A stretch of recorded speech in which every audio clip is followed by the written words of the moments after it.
Good morning, class. So far, we have discussed the first unit with the help of textbook. We will revise the first unit totally. Now, I am going to share the screen for you.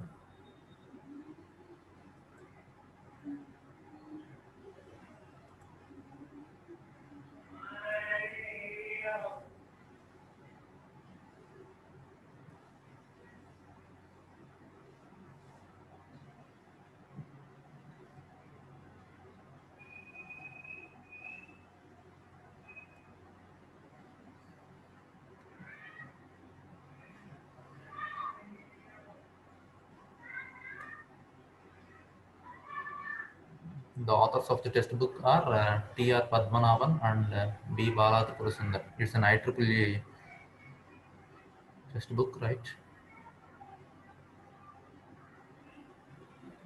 So, first, we have discussed regarding the introduction to VLSI design. Without knowing the introduction of the VLSI design, we can't straight away go into the syllabus, right?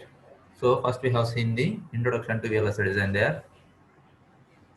So you know the full form of the VLSI design as a very large scale integrated circuits design. Okay. So in that, first we have seen the conventional approach to the digital design. So with the help of an equation q suffix n plus 1 is equal to qn plus a into b. If it is the general expression, we have taken the help of general gates. Okay, a and b and qn are the boolean variables. Okay, and you know this plus indicates the or gate and dot a dot b. Simply we are writing like this, but it is a dot b. Dot indicates the and gate. So we are giving, first we are performing and gate operation between a and b, and we are giving the output what we are getting to the or gate, and this qn is the nth pulse of output what we get here. Okay, just we have taken the help of small scale digital integrated circuits, small scale integrators, okay, and MSIs, medium scale integrated circuits. Okay, first when we think of designing a circuit, we have to decide the requirements at the system level, and we have to translate them to the circuit requirements, and we have to identify the major functional blocks required, just like timer, DMA unit, register, file, etc. and all. Okay, so when we go further, we have to design very big circuits. So for designing very big circuits, what we have to do is first we have to identify what are the minimum level functional blocks and how they are connected to one another, and each functional blocks will be designed as a module, and they will be connected with the help of some program. Generally, every module will be having a general program and also a test bench to test it. Okay, so first we will write a program and we will verify the functionality, and we will also verifying the functionality is done manually first, then we will be going for writing the test bench program for the verification of the functionality. Okay, so you can see here identifying the major functional blocks, generally timer, DMA unit. DMA is nothing but direct memory access unit, register file. Okay, so we will later what we will do is we will be taking the help of some standardized ICs, maybe MUX, DMUX or any other gates. We will be interconnecting those and we will be forming some circuits.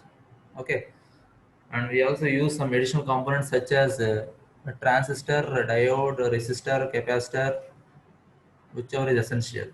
Why? Because in the starting days, we have used this discrete components also in our circuits. But now we are not going to use all these type of discrete components. We are now using only the MOSFET, metal oxide, semiconductor, field effect transistors for all these operations. Okay, we are designing some other circuit for resistor, some other circuit for the diode, some other circuits for capacitor and all. Okay, so yeah, this is possible only after the invention of the CMOS circuits. Okay, complementary metal oxide semiconductor circuits. Okay, then see how is the flow of conventional circuit design. First, we have system requirements, and that system requirements will be for further go. We go for the circuit requirements. So first what we will do is first we will think what is the functionality we require. Okay, what is the functionality we require? That is just like a system requirement. To perform that function, what are the requirements we have to see? That is the circuit requirements. That means what are the components required to get that functionality. Okay, under these circuit requirements, we will be identifying what are the operations can be performed with the help of ICs and what are the operations performed by some other components other than the ICs. Okay, a circuit may have ICs and also other components. Okay, now after identifying the components, what we'll do is we'll put that components with the help of a pen and paper, and we will draw the circuit. Okay, we will identify the components and we'll keep them aside, and with the help of pen and paper, we will be drawing the circuit. Later, what we'll do is we will be designing the say on the PCB, printed circuit board. We will create a printed circuit board layout there.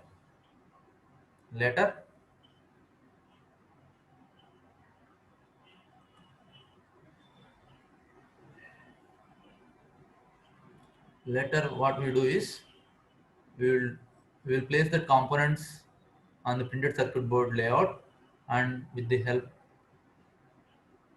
we will be going for wiring, and then we will test that circuit whether it is going to work properly or not with the help by giving the supply voltages, and we will verify the functionality. If it is working good, it's well and good, then we conclude it as the final circuit. If it is having some disturbance or some problem, what we will do is we will again redesign it and we will test it until we get the correct circuit. The same process will be continued. Okay, in the total process what we have observed that we have taken some ICs, some components, we have kept on the printed circuit board, and we are testing it. If it doesn't work, we are doing once again. Instead of doing all these aspects, what can we do is we can verify its functionality with the help of digital tools instead of using the general discrete components. Okay, see when you see this circuits at the debugging stage, we may have some problems such as functionality mismatch. Okay, we thought of getting some functionality. For example, you think that you thought of getting an functionality of AND gate, but it is performing as OR gate, or it is not performing properly as an AND gate. That is nothing but the functionality mismatch. And sometimes timing mismatch may occur. Okay, in some cases, in the RS flip flops, such type of cases, when both R and S set and reset both are at one case, it will be in the infinite loop. Okay, So these type of problems may also occur, and also the signal which has to come at node A may be coming first, and the signal which has to come to the node B, and both nodes has to be connected to some one gate. So the second one will be taking more amount of time. Okay, since it has to pass through different huge circuits, so there will be some timing mismatch. That means the signal which is coming at node came earlier than the signal which has to come at B node. Okay, they both has to be given to one gate. Finally, it won't work properly. Why? Because there is a timing mismatch. One is coming earlier and another one is coming late. So these type of mismatches will also be occurring during the debugging case.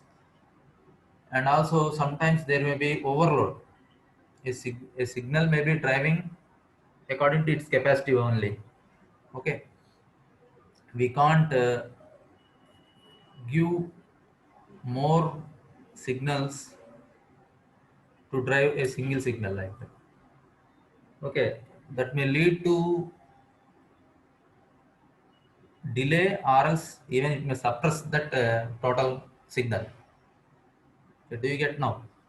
For to avoid this type of problems, we will be generally using the repeaters, or else we will be removing the overloads. Okay.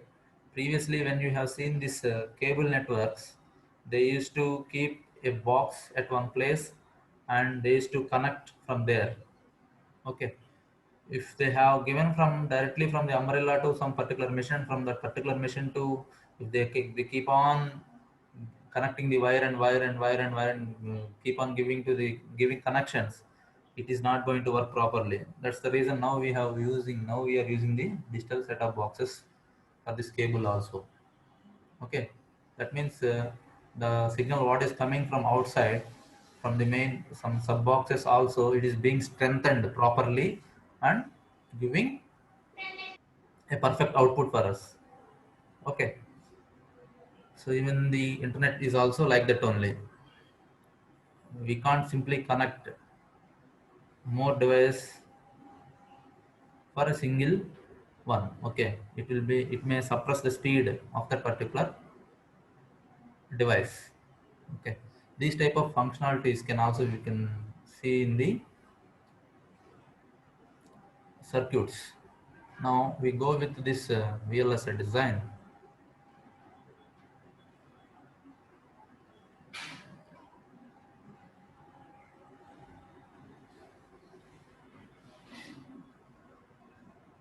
So here we are categorizing. Okay, the status of VLSI technology is categorized by they have mentioned like this.